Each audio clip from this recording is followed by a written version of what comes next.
Welcome to the penultimate installment of Monkey Jones Sellout Week. Now, if you saw my most recent Mumkeys Mailbag episode, you'd know that some guy sent me money in the mail so that I would review a YouTube series called How Digibrony MLP Saved the Anime Community. Oh, why? Why would you do that? Did I do something to hurt you? Are you a Muslim? Are you a communist? What did I do to deserve this? Well, folks, it looks like it's time to dust off the old Suicido-meter! For those of you who don't remember, the Suicido-meter is a ranking from 0 to 100, and the higher the scale goes, the more I want to kill myself. And if the scale ever hits 100, then I'm gonna fucking do it! But really, how bad could it be? It's a couple YouTube videos. What are they, like 5 minutes each? Oh my fucking god! Okay. If we're gonna survive this one, then we need to enter the maximum comfy zone! I'm talking lazy boy, bowl of popcorn, big mug of beer. Yeah, with all this, I can sit through anything for an hour. I'll just Chromecast that shit onto my TV and we'll be good to go. Alright, and play! You're not bad. The problem is that you're the only good one. Aw, shit! I'm all out of snacks! Oh well, this has gotta almost be over anyway, right? Let's see.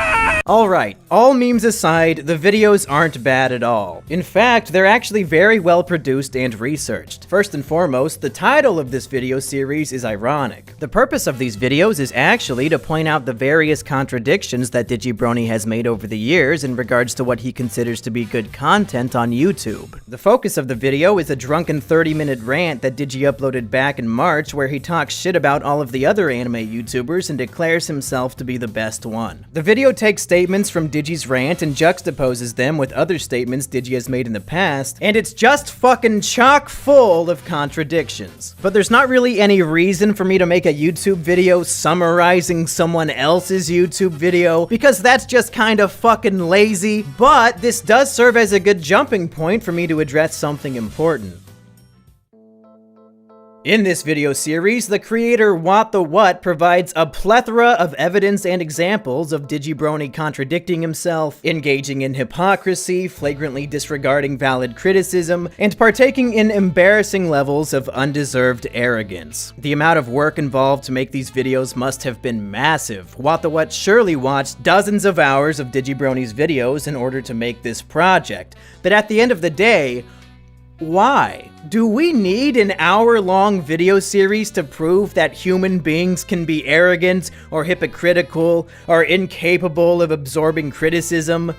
No. The thing that a lot of people online seem to either forget or never understand in the first place is that we're all human beings. No matter how popular somebody is, no matter how many subscribers and viewers they have, they're still just a human being with a shit ton of flaws like the rest of us. A human being engaging in typical human behavior, in my view, isn't worthy of an hour-long analysis. Human beings are allowed to be arrogant, they're allowed to be hypocritical, they're allowed to go on drunken rants where they say a bunch of retarded bullshit. It's fine, it's to be expected, and I don't think it should be newsworthy that an individual person has human flaws. But the key word in that last sentence is should. It shouldn't be newsworthy, but it is, and the reason why isn't because of Digibrony, it's because of his fans. The reason why Digibrony's human flaws seem more interesting than some random guy on the street's flaws is because he has a large fan base. And as we all know, fan bases are terrible. people, and they often become religiously dedicated to the thing that they're fans of. It's how culture works. A group of people come together because they like a thing, and then they become tribal about it and want to protect and worship it. The problem isn't that Digibrony has human flaws. That on its own is completely uninteresting. The problem is that Digibrony has a tribe of cultist followers that worship the ground beneath his feet and treat his word as the infallible word of God. But don't get me wrong, this isn't exclusively a problem with Digibrony's fanbase. It's a problem with every single fanbase on Earth, mine included. When fans are dedicated and loyal enough,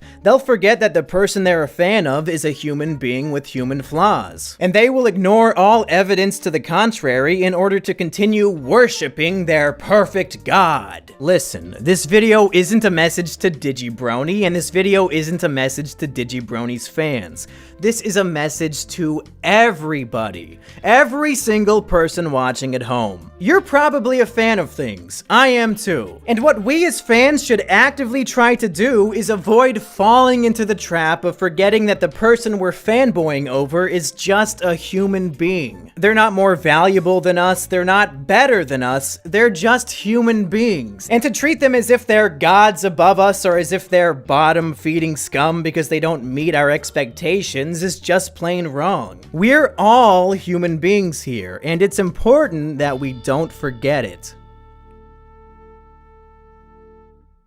Alexa, look! Mumkey's suicide-o-meter is higher than ever. I bet if I give him this gun, then he'll go through with it and actually end his own life. Then he'll never have to make a Patreon request video again, and he'll be all mine to play Mario Odyssey. But Junkie, if Mumkey kills himself, then how will he play video games with you?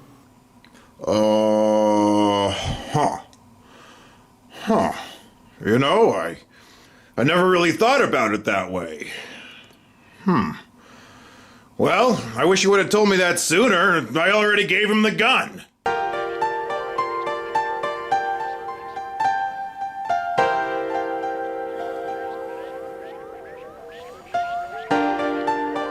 No, not yet. I still have one more Patreon request video to make.